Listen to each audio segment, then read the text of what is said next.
As far as you're concerned, you're not in the band because of Stevie. That was what I was told by Irving, that she gave them an ultimatum. Either Lindsey goes or I go.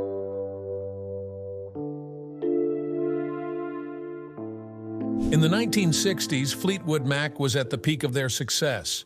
From their chart-topping hits to their synchronized voices, it seemed like the band had it all. But everything began to unravel when Lindsey Buckingham and Stevie Nicks entered a relationship, one that would ultimately mark the beginning of the end for the group. Over time, Stevie Nicks has opened up about what went wrong in the partnership, but Lindsey Buckingham has largely remained silent.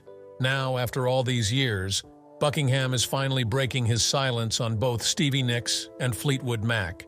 Who is Lindsey Buckingham? Lindsey Buckingham's story is one of talent, self-made success, and a drive for musical excellence that would propel him into the spotlight. Born on October 3, 1949 in Palo Alto, California, he emerged from an ambitious family steeped in ambition and determination, setting the stage for his future musical journey.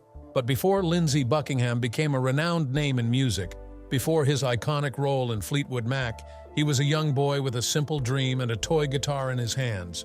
Growing up in the affluent San Francisco Bay Area community of Atherton, Buckingham was the son of Morris H. Buckingham, a former football star at San Jose State College, and Ruthita Elliott. Morris later became president of Alexander Ballard Company in San Francisco, a producer of roasted coffee beans. Their brand, Alta Organic Coffee, became a staple in California. Lindsey had two older brothers, Jeffrey and Gregory, and like many young children in his family, he was encouraged to pursue athletics. He swam competitively alongside his brothers, but music quickly became his true passion. Though Lindsey Buckingham would not graduate from high school, his education was shaped by an early interest in music, sparking from his days spent listening to his brother Jeff's collection of 45s. He started playing a toy Mickey Mouse guitar, and later upgraded to a $35 harmony guitar, gifted to him by his parents after noticing his emerging talent. Remarkably, Buckingham never took formal guitar lessons nor learnt to read music, yet he developed a distinctive sound and technique that would define his career. By the time Lindsey Buckingham was 13, his musical journey had already taken a turn toward folk music, drawing inspiration from banjo techniques and the spirited style of the Kingston Trio. Despite the absence of formal training, Buckingham's self-taught approach shaped him into a distinctive artist, destined to revolutionize rock music. From 1966 to 1971, Buckingham was a member of a high school rock band initially known as the Fritz Rabine Memorial Band, where he played bass and provided vocals. As the band's lineup shifted in 1967, they rebranded as Fritz. It was during this period that Buckingham invited his close friend, Stevie Nicks, to join the band as a backing vocalist. Their professional collaboration soon blossomed into a romantic relationship, though it wouldn't be until years later that their musical partnership truly took off.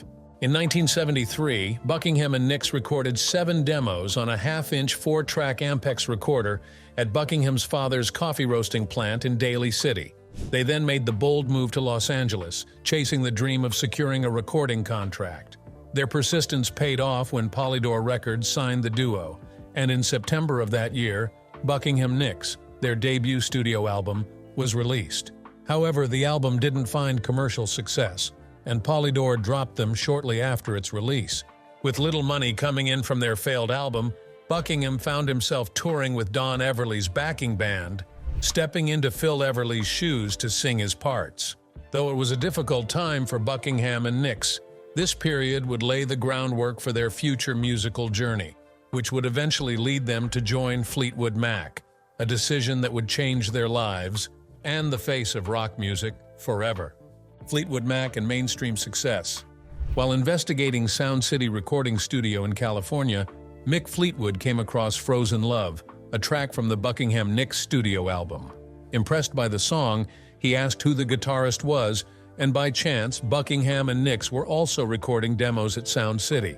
Fleetwood introduced himself to Buckingham, and when Bob Welch departed Fleetwood Mac in December 1974, Fleetwood immediately reached out to Buckingham, offering him the vacant guitar slot in the band. Buckingham responded that he and Nicks were a team, and that he wouldn't work without her. Fleetwood, recognizing their synergy, agreed to hire both of them without requiring an audition. Buckingham and Nicks then set off on a brief tour to promote Buckingham Nicks, which included drummers Bob Aguirre and Gary Hodges, as well as bassist Tom Moncrief, who would later work with Nicks on her debut solo album, Belladonna. When the duo played in Alabama, where they had seen some success, they shared the news with their fans that they had officially joined Fleetwood Mac. In 1975, Fleetwood Mac released their self-titled album, which quickly shot to #1 on the American charts. Buckingham contributed 2 songs, Monday Morning and I'm So Afraid. He also sang lead on Blue Letter and on Nicks' song Crystal. These tracks had originally been intended for the follow-up Buckingham Nicks album, but were instead included in Fleetwood Mac's new lineup. The band's success continued with Rumors, 1977, their second album together, which would propel them to global superstardom. Buckingham's Go Your Own Way became a breakout hit, climbing into the US top 10, and his Secondhand News and Never Going Back Again became fan favorites. Buckingham also lent his co-lead vocals to 2 of the band's biggest live anthems, The Chain and Don't Stop. Despite the commercial success of Rumors, during which Buckingham and Nicks's relationship came to an end, Buckingham was determined not to repeat the same musical formulas. This drive led to Tusk, 1979, a double album primarily directed by Buckingham. He pushed Fleetwood to allow him to experiment, working on tracks at home before bringing them into the studio. The result was a highly eclectic and groundbreaking album featuring the title track Tusk, which hit #1, 8 on the Billboard Hot 100, and included the famous USC Trojan Marching Band. The album produced 3 hit singles including Tusk, Christine McVie's Think About Me, and Stevie Nicks' Sarah, which became one of the band's most iconic songs. During this period, Buckingham also produced solo albums for Walter Egan and Jon Stewart and began working on his own solo project. In 1981, Buckingham released Law and Order, his debut solo album. He played nearly every instrument on the record, with guest appearances from Mick Fleetwood and Christine McVie. The album's single, Trouble, reached #1, 9 on the Billboard Hot 100 and #1 in Australia, marking a significant solo success for Buckingham. Fleetwood Mac, after a world tour in 1980, took a break before returning in 1982 to record Mirage, a more pop-orientated album that helped the band return to the top of the US album chart. By this time, many of the band members, including Nicks, were enjoying solo success, and the next Fleetwood Mac album wouldn't come until 5 years later. By 1987, Fleetwood Mac were ready to release Tango in the Night, their 5th studio album together. Buckingham had already released 2 solo albums and had given up many of his personal songs, such as Big Love, Tango in the Night, and Family Man, for inclusion on this project. Big Love became a hit, charting in the top 10 in both the US and the UK. The album's success marked the band's biggest commercial achievement since Rumors in 1977. However, shortly after the album's release, Buckingham made the difficult decision to leave Fleetwood Mac. He cited personal reasons, including the emotional strain of working closely with Stevie Nicks after their breakup and his desire to explore new creative and emotional growth. Buckingham was replaced by Rick Vito and Billy Burnett for the band's continued tours and recordings. Buckingham spent the next few years in the studio, working on his 3rd solo album, Out of the Cradle, which was released in 1992.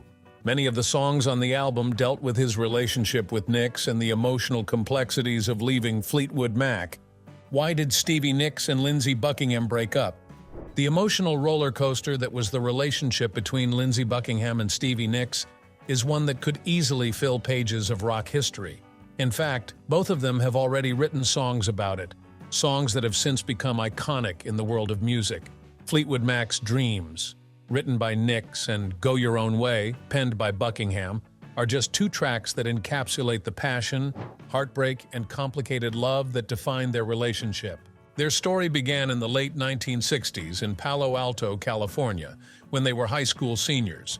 Buckingham was playing in a psychedelic rock band called Fritz, and he invited Nicks to join as the lead singer after 2 of the band members left to go to college.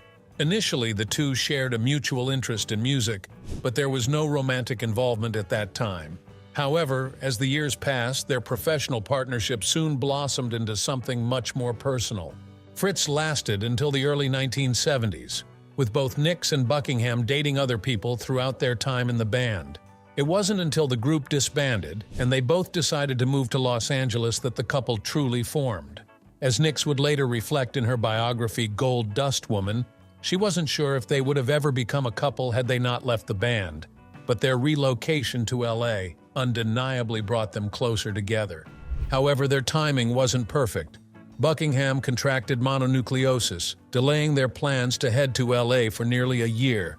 During that time, Nicks took care of him, and their bond only grew stronger. When they finally made it to Los Angeles in late 1972, they were quickly seen as a power couple. Their chemistry, both musically and personally, was undeniable. People who encountered them often commented on their magnetic aura. Buckingham, with his curly locks and piercing blue eyes, and Nicks, with her long, flowing hair and intense gaze. They were a pair who exuded a star-bound energy, a combination of talent and passion. In the early 70s, they formed Buckingham Nicks and recorded an eponymous album in 1973.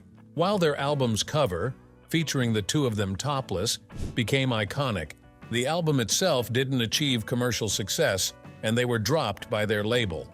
Despite their financial struggles and growing tensions, Buckingham and Nicks didn't stop making music. Their partnership led to the creation of future hits like Rhiannon and Landslide. But the strain between them was palpable. Nicks, exhausted from working multiple jobs just to make ends meet, and Buckingham, disillusioned after a disastrous tour with Don Everly, were starting to clash.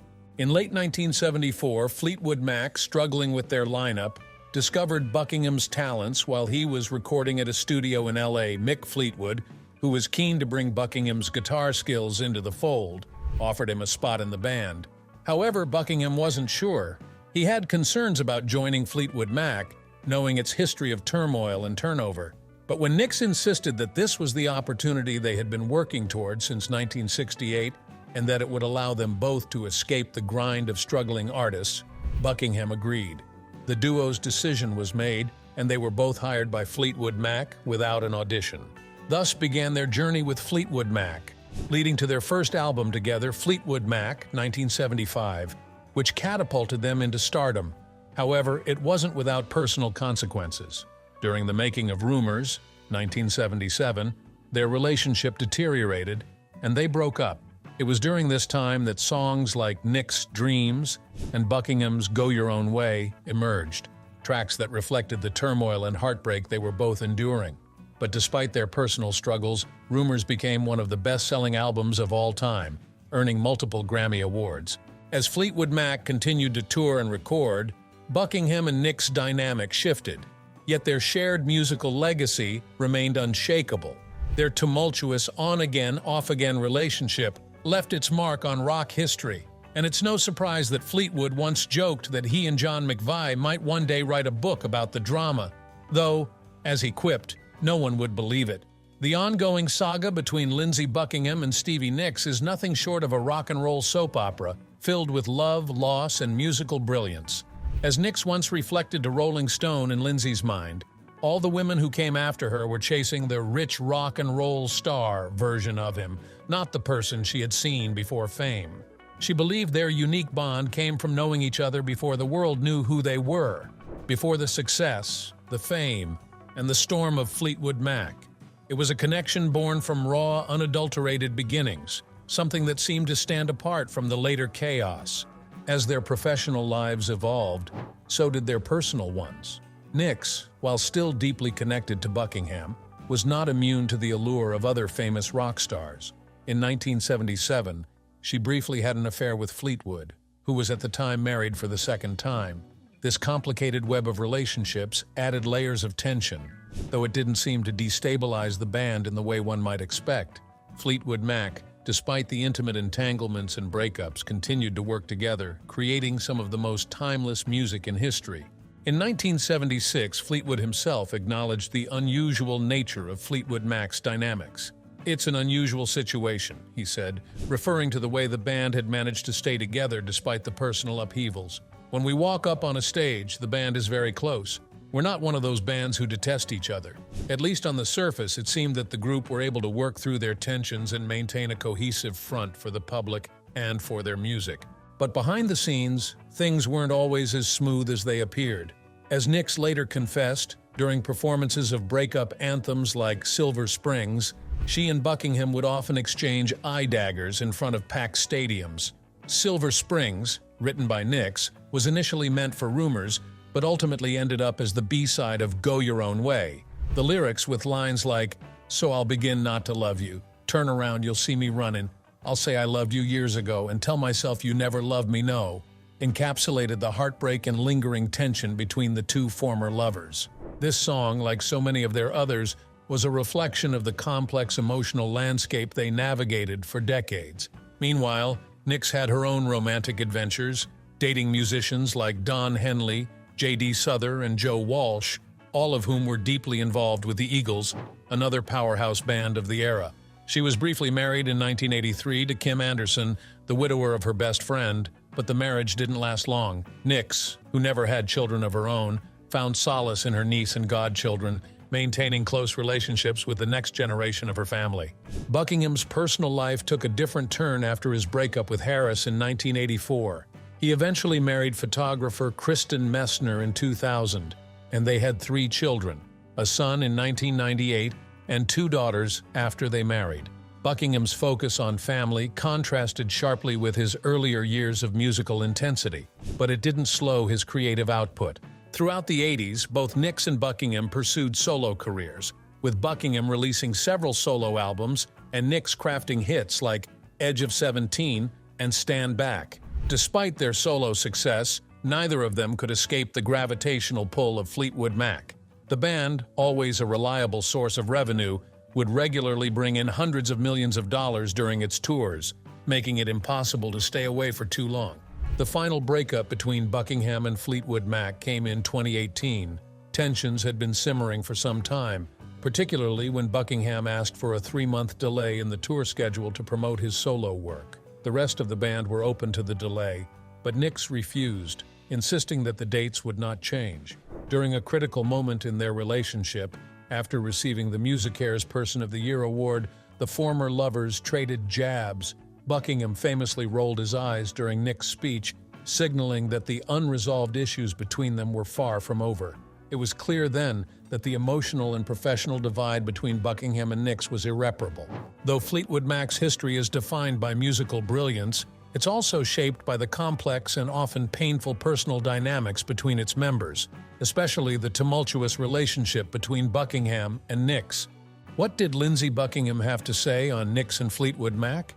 Despite their rocky relationship, Nicks and Buckingham continued performing together in Fleetwood Mac for years.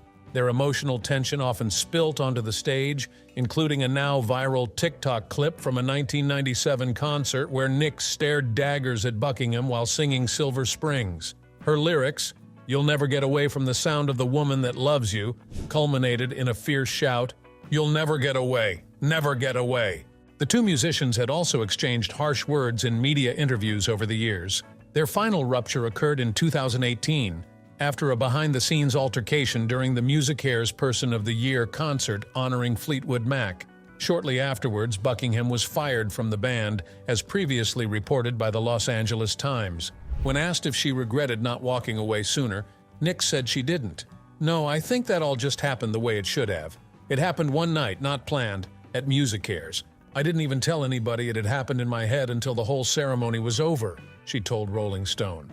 That night, she had brought with her a song she had recorded with Leanne Rimes titled Borrowed, hoping she and Buckingham might perform it together. But her hopes were dashed. "That's when he wasn't very nice to anybody," she recalled, noting that Buckingham had also been unkind to Harry Styles, who performed Landslide with Nicks during the event.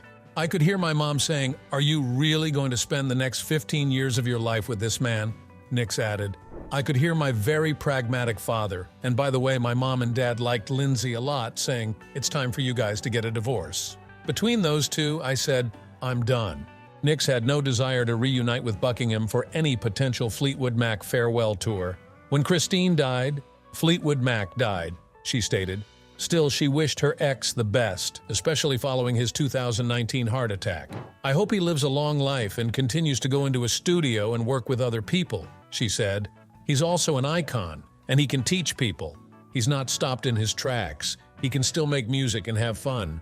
When Rolling Stone pointed out that Nicks had arguably become a bigger musical icon than Buckingham, she responded, "Well, that was one of the problems, wasn't it?" Fleetwood Mac's future remained uncertain.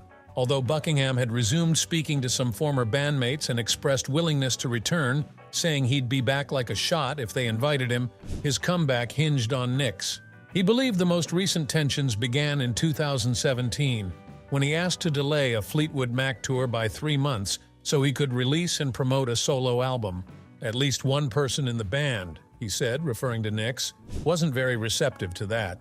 Things reached a boiling point in January 2018 during what fans dubbed the smirking incident. At the MusiCares concert, Nicks reportedly believed Buckingham was making a face behind her during her acceptance speech. Buckingham later denied the accusation, suggesting that such behavior, band members exchanging glances or laughing during Nicks's long speeches, had always been a running joke.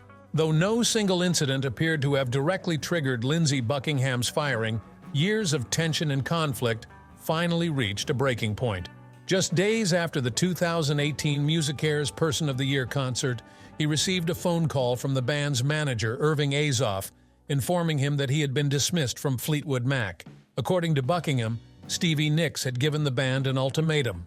Either he would go or she would. By December 2018, Buckingham and the band had quietly settled a lawsuit related to his termination.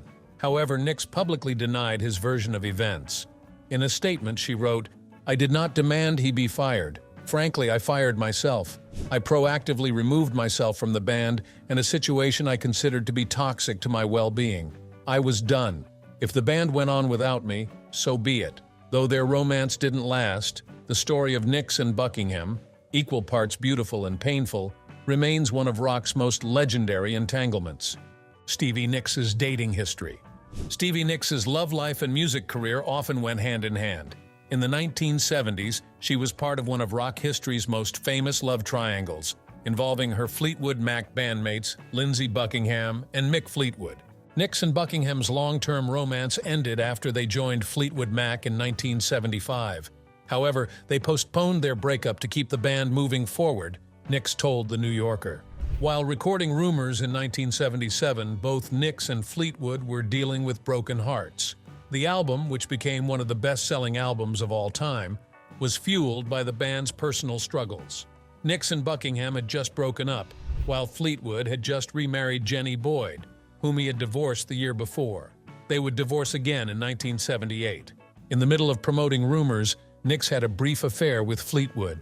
Later, she admitted she was horrified by her actions. "Never in a million years could you have told me that would happen," she said. She felt bad because Fleetwood was married with children, and she cared deeply for his family. She and Fleetwood agreed to end the affair to save Fleetwood Mac. As soon as that affair ended, Nicks was soon in another relationship. In 1977, Nicks started dating Don Henley of the Eagles. Their romance brought Nicks into a lavish lifestyle. Henley introduced her to a world of private jets and expensive hotels, something Nicks later jokingly called an unhealthy spending habit. Though their relationship ended in 1978, the two stayed friends. Henley later appeared on Nicks' song Leather and Lace from her debut solo album Belladonna, 1981. In a 2020 interview, Nicks shared something about her relationship with Henley that no one had expected. She shared that she had an abortion during her time with Henley. She said, "If I had not had that abortion, I'm pretty sure there would have been no Fleetwood Mac."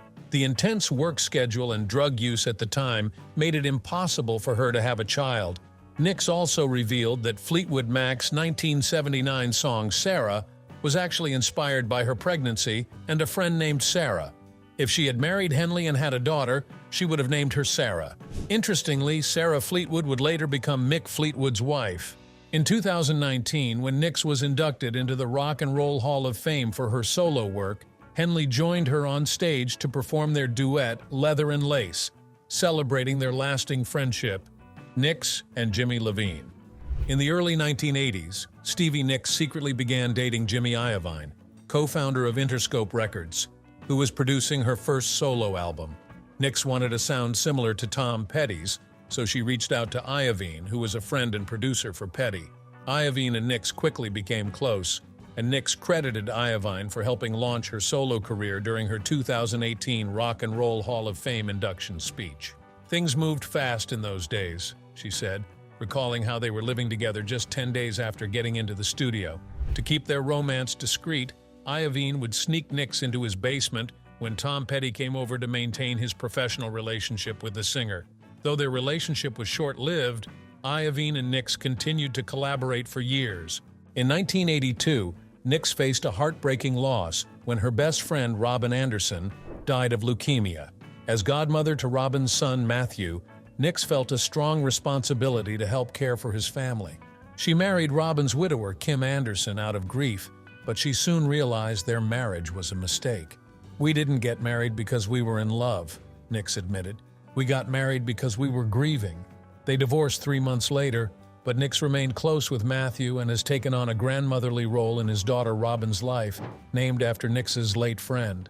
In 2020, Nicks shared a touching moment when little Robin called her Grandma Stevie, a promise she made to her late friend to stay a part of their family. From 1983 to 1986, Nicks had a passionate romance with Eagles guitarist Joe Walsh, whom she called her greatest love. Their relationship started when Nicks walked across a room, sat on Walsh's lap, and felt an instant connection. She described them as a perfect, complete, crazy pair, and was ready to marry him. However, their shared struggles with drugs ultimately led to their breakup. Nicks reflected on their time together, saying she believed one of them was going to die, and she was unsure if she had fully recovered from the loss. For Nicks, Walsh was a unique and unforgettable love. Do you think Fleetwood Mac would still be together today if Lindsey and Nicks had not broken up? Let us know in the comments below. And don't forget to click on the next video shown on your screen. You will enjoy it.